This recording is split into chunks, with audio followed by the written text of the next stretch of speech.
Bonjour à tous et bienvenue dans ce nouveau numéro de Réveille-toi pour être sur le chemin de la perfection. Alléluia. Alors oui, le chemin de la perfection, c'est simplement Jésus-Christ, notre Seigneur et notre Sauveur personnel. Alors oui, je suis heureuse de vous retrouver dans ce nouveau numéro intitulé Dieu aussi a mal au cœur. Mal au cœur, pourquoi? Parce que il regarde la terre, il voit les êtres humains se détourner de sa volonté, suivre un autre chemin qu'il n'avait pas au départ tracé pour eux. C'est la raison principale pour laquelle Dieu aussi a mal au cœur. Alors, nous allons regarder ensemble dans quel livre de la Bible Dieu a eu mal au cœur.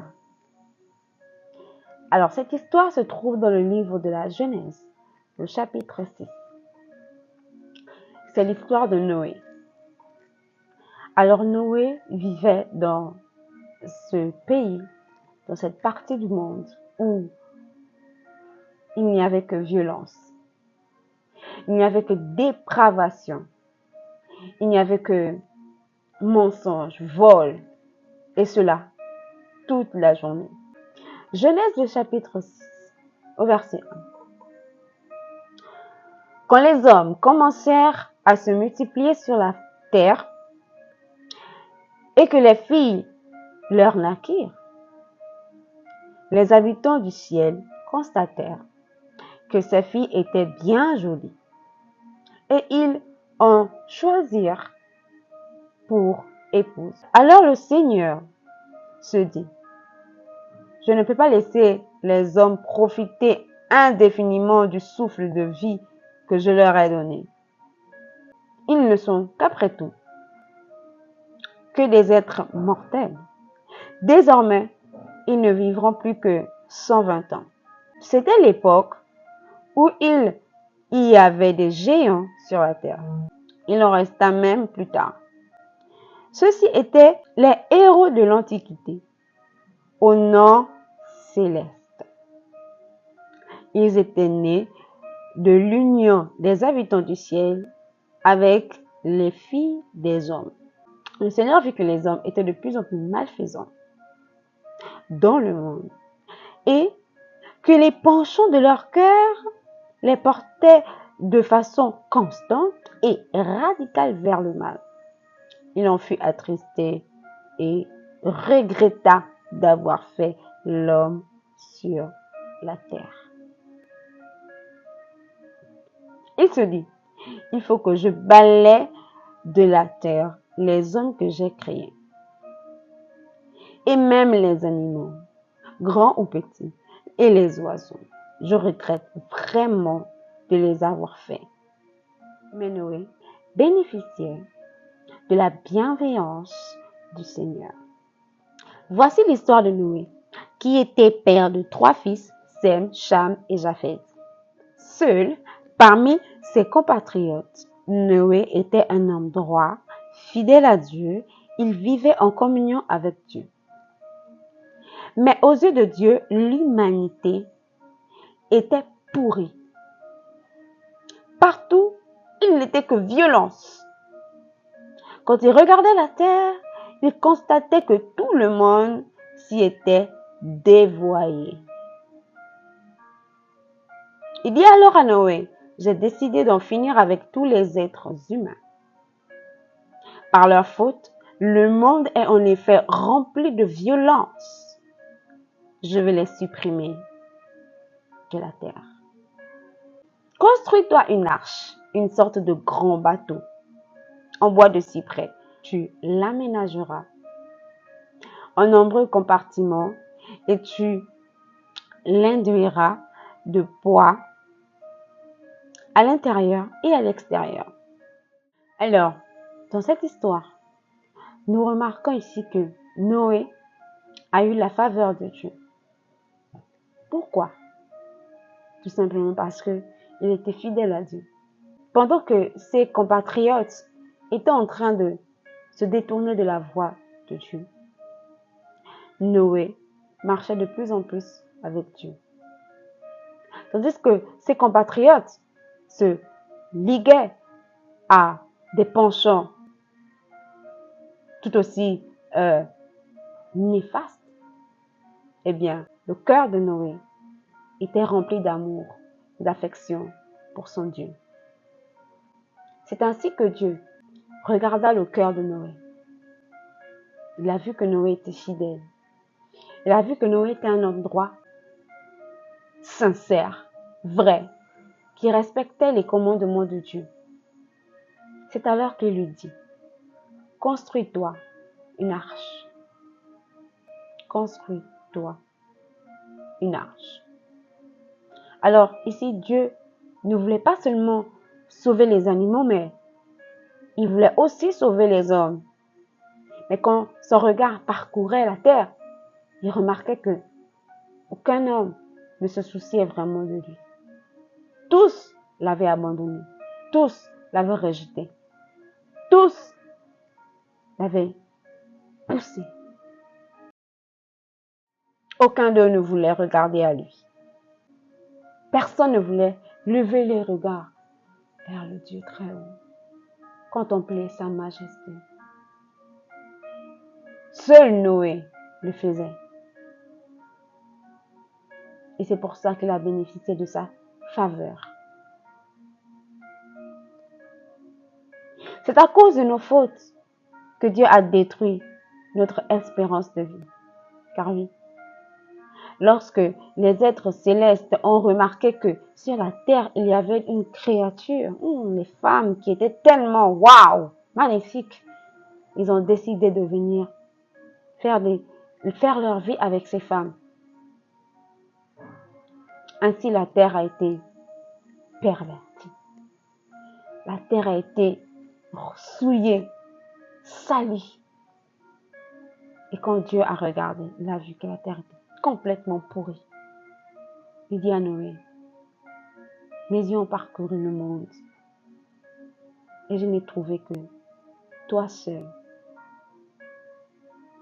qui m'étais fidèle, toi seul qui m'étais dévoué. Alors j'ai décidé d'en finir avec tous ceux qui ne suivaient pas le droit chemin. J'ai décidé de les exterminer à travers le déluge. La Bible nous parle ici des héros d'autrefois. Dans Genèse 6, le verset 4. Nous allons le lire. C'était l'époque où il y avait des géants sur la terre. Il en resta même plus tard. Ceux-ci étaient des héros de l'Antiquité. Au nom céleste, ils étaient nés de l'union des habitants du ciel avec les filles des hommes sur la terre. Des héros d'autrefois, des géants. Vous n'êtes pas sans ignorer que, avant que la terre ne soit terre, avant que Dieu ne crée le monde d'aujourd'hui, eh bien, autrefois, il y eut une guerre dans le ciel. Satan et sa bande se sont révoltés contre Dieu. Et là, Dieu a décidé de les chasser du royaume céleste. Nous voyons en Ésaïe chapitre 14, le verset 12. Comment est-ce possible? Te voilà tombé du ciel, toi l'astre brillant du matin. Te voilà jeté à terre, toi le vainqueur des nations. Tu disais, je monterai jusqu'au ciel, je hisserai mon trône plus haut que les étoiles de Dieu. Je siégerai sur la montagne où les dieux tiennent leurs conseils, à l'extrême nord. Je monterai au sommet des nuages. Je serai l'égal du Dieu très haut. Mais c'est au monde des morts, jusqu'au fond de la fosse, que tu as dû descendre. Autrefois, l'astre brillant. Autrefois, un héros de l'Antiquité. Et qu'est-ce que c'est un héros? Un héros est un personnage à qui on prête un courage et des exploits remarquables. Il se distingue par ses actions et son tempérament car il a bien souvent exercé sur les hommes et sur les événements d'une grande influence. Satan est un héros de autrefois à qui Dieu a prêté son courage, sa force, sa vigueur. Mais dès l'instant où il s'est révolté contre le Dieu qui lui avait tout donné, eh bien, c'est dans la fosse qu'il a dû descendre. La Bible dit malheur à la terre et à la mer, car le diable est descendu vers vous, animé d'une ardente colère. La Bible dit que le diable est comme un lion rugissant, cherchant qui dévorer. Et à l'époque de Noé, il en a dévoré des hommes. Il a détruit des vies. Il a tourmenté des personnes. Il a perverti le monde. Il a perverti le cœur des hommes. Au point où toute la journée, dans leur cœur, ils ne pensent qu'à faire le mal. Ces personnes ne pensaient plus qu'à faire le mal. Ils ne connaissaient même plus ce qu'on appelle le bien. Tellement ils étaient habitués au mal. Pour eux, le mal était devenu comme le bien. Et le cœur de Dieu était vraiment rempli de tristesse. Mais Noé était un homme juste. Et son cœur plaisait à Dieu. Il suivait le chemin de Dieu. Vous avez constaté avec moi que le péché est la seule chose qui fait en sorte que la terre aujourd'hui soit pourrie. C'est à cause du péché qu'aujourd'hui, la terre est complètement considérée comme pourrie. À cause du péché. Le péché est cette graine amère qui vient détruire la beauté du monde. Dieu regarde la terre, il voit qu'elle est pourrie. En effet, tous les habitants se conduisent mal. Tout le monde s'y était dévoyé. Mais que veut dire dévoyé? Dévoyé ici signifie une personne est sortie du droit chemin. Tout le monde s'y était dévoyé. Tout le monde avait dévié la trajectoire. Autrefois, la route était droite. Le chemin était tout droit. Mais maintenant, tout le monde s'y est détourné. Chacun a emprunté des virages, mais des virages mortels.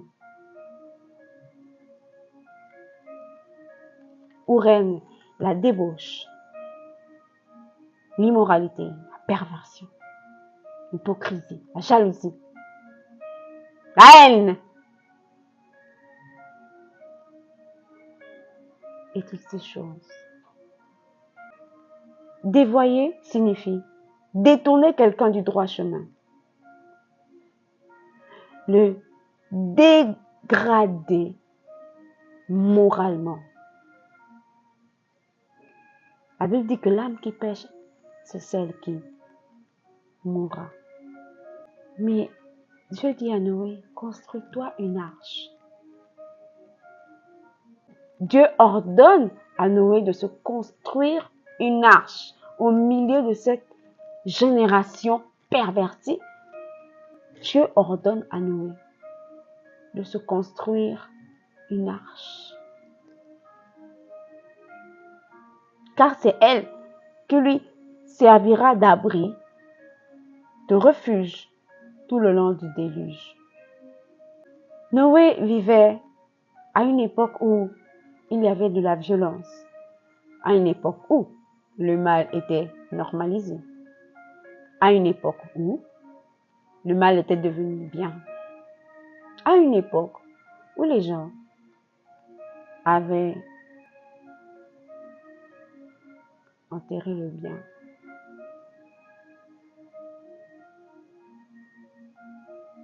Le mal était devenu la seule chose que les gens pratiquaient tous les jours. Et Dieu avait très mal au cœur. Dieu regarde sa création et dit, ai-je vraiment créé ces personnes-là? Ai-je vraiment créé de mes propres mains ces personnes-là? Je ne me reconnais plus en eux. C'est décidé. J'enverrai le déluge et je balayerai de la terre toute la race humaine, et même les animaux, et même les arbres, et même les oiseaux. J'exterminerai tout. Il dit à Noé, construis-toi une arche. Une arche, car j'ai constaté que tu es le seul sur cette terre qui a un bon comportement. Tu es le seul qui a gardé mes commandements. Tu es le seul qui est juste. C'est pourquoi moi, je prends l'engagement de t'épargner la mort. Tu entreras dans l'arche. Et le temps passe. Et Dieu regarde sa création et dit, oh, mon Dieu, wow. Encore une semaine et je verrai ce qui se passe. Si personne ne se détourne, alors je ferai tomber la pluie.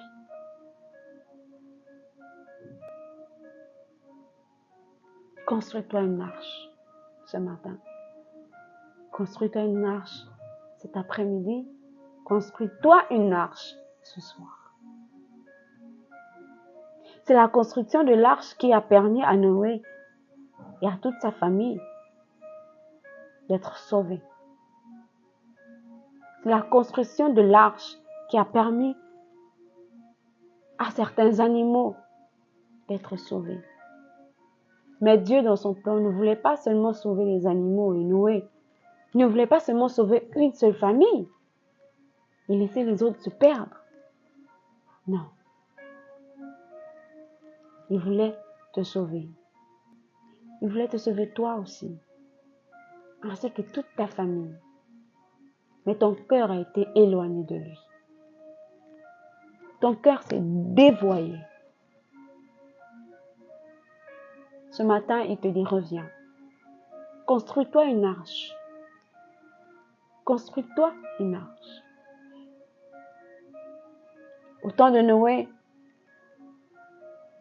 il pouvait se construire une arche en bois de cyprès. Mais aujourd'hui, Dieu lui-même a construit une arche pour toi. La Bible le déclare en Jean 3, verset 16. Car Dieu a tant aimé le monde. Car Dieu a tant aimé le monde. Car Dieu a tant aimé le monde qu'il a donné son Fils unique, afin que quiconque croit ne périsse point, mais qu'il ait la vie éternelle. Dieu ne voulait pas que toutes ces personnes meurent. Dieu ne voulait pas que toutes ces personnes descendent dans la fosse, comme le diable. Tout le monde rejette la faute sur Dieu. Tout le monde dit que c'est à cause de lui. Mais dites-moi dans cette histoire, qui est celui qui a dit, je monterai jusqu'aux cieux, je hisserai mon trône au-dessus des étoiles de Dieu? Qui dans cette histoire a voulu être comme Dieu, a voulu être l'égal de Dieu? N'est-ce pas le diable? Oui, vous me direz bien, Si Dieu nous aime, pourquoi toute cette souffrance dans le monde? Pourquoi la famine? Pourquoi la pauvreté? Pourquoi la maladie? Pourquoi la mort? Eh bien, je vous le dis, au temps d'Abraham, au temps de Noé, les gens vivaient extrêmement longtemps. Le père de Noé a fait 767 années de vie sur terre. Rien que ça nous prouve que, eh bien, l'espérance de vie était vraiment illimitée en fait. Mais regardez aujourd'hui, à cause de la violence, à cause de la dépravation, à cause de la débauche, Dieu a réduit notre espérance de vie à 120 ans. Vous imaginez? Est-ce que c'était dans le plan de Dieu de le faire? Je ne pense pas. Ce sont nos fautes, ce sont nos erreurs qui ont fait en sorte que Dieu prenne de telles décisions aujourd'hui. Frères et sœurs, il est temps de se construire une arche. Comme Noé, construisons nos vies, une vie solide en Jésus-Christ. Construisons une intimité vraie avec Jésus-Christ. Dieu a construit cette arche, Jésus, afin que quiconque croit ne périsse point, mais qu'il ait la vie éternelle.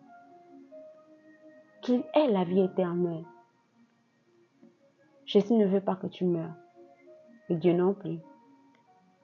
Mais il veut ton cœur. Il veut te remettre sur le droit chemin. Tes pensées ont été perverties par le diable. Ce lion rugissant qui rôde autour de nous, cherchant qui dévorer. Cherchant qui dévorer. Mon frère, ma sœur, construis-toi une arche, car les temps qui arrivent seront difficiles. Les temps qui arrivent seront difficiles. Dieu t'a simplifié la vie aujourd'hui. Il a envoyé son Fils unique, Jésus, comme une arche, afin que tu puisses y monter pour être à l'abri du déluge qui arrive, pour être à l'abri de la pluie qui arrive, car ce sera un torrent mortel. Et Dieu ne veut pas que tu puisses mourir. C'est pour ça qu'il a construit cette arche vivante. Cette arche qui peut marcher avec toi. Cette arche qui peut te retrouver dans les ténèbres dans lesquelles tu te trouves. Cette arche qui peut te sauver. Car oui, Jésus signifie Dieu sauve. Quels sont les avantages aujourd'hui de monter dans cette arche qu'on appelle Jésus? Eh bien, comme avantage, tu peux être sauvé de la mort éternelle, du feu éternel. Comme second avantage, eh bien, tu bénéficies de la vie éternelle, tout simplement. La Bible dit, mais à tous ceux qui l'ont reçu, à tous ceux qui croient en son nom, elle a donné le pouvoir de devenir enfants de Dieu. Et qu'elles sont nées, non de la volonté du sang, non de la volonté de l'homme, mais de Dieu. C'est la volonté de Dieu que tu sois sauvé. C'est la volonté de Dieu que tu naisses de nouveau. Que tu puisses connaître aujourd'hui la nouvelle naissance. Que tu puisses expérimenter la nouvelle naissance en Jésus. Et c'est exactement ce que Jésus veut t'apporter. Si tu acceptes de monter dans cette arche, et c'est de cette vie que tu bénéficieras. La vie éternelle. Alors si tu veux accepter Jésus comme ton Seigneur et ton Sauveur aujourd'hui, je t'invite à faire cette prière avec moi. Seigneur Jésus, je te dis merci pour cette journée. Merci pour les paroles que je viens d'entendre. Merci parce que ce n'est pas dans ton plan que je puisse mourir, car tu as décidé pour moi. Tu as créé pour moi une arche vivante, capable de se retrouver partout où je suis, partout où je vais. Tu as créé Jésus, mon arche. Ce matin, je décide de monter dans cette arche. Je décide de te suivre et d'abandonner ma vie passée, ma vie remplie de violence, de dépravation. J'abandonne cela à tes pieds. J'accepte de monter dans ton arche. Au nom de Jésus, pardonne mes péchés. Lave-moi de tout péché. Je t'accepte comme mon Seigneur et mon Sauveur. Au nom de Jésus. Amen. Si tu as fait cette prière avec moi, sache qu'aujourd'hui, tu es sauvé et tu es né de nouveau. Tu es né de l'Esprit. Sache que Jésus est le seul qui peut te remettre sur le droit chemin. Sois béni.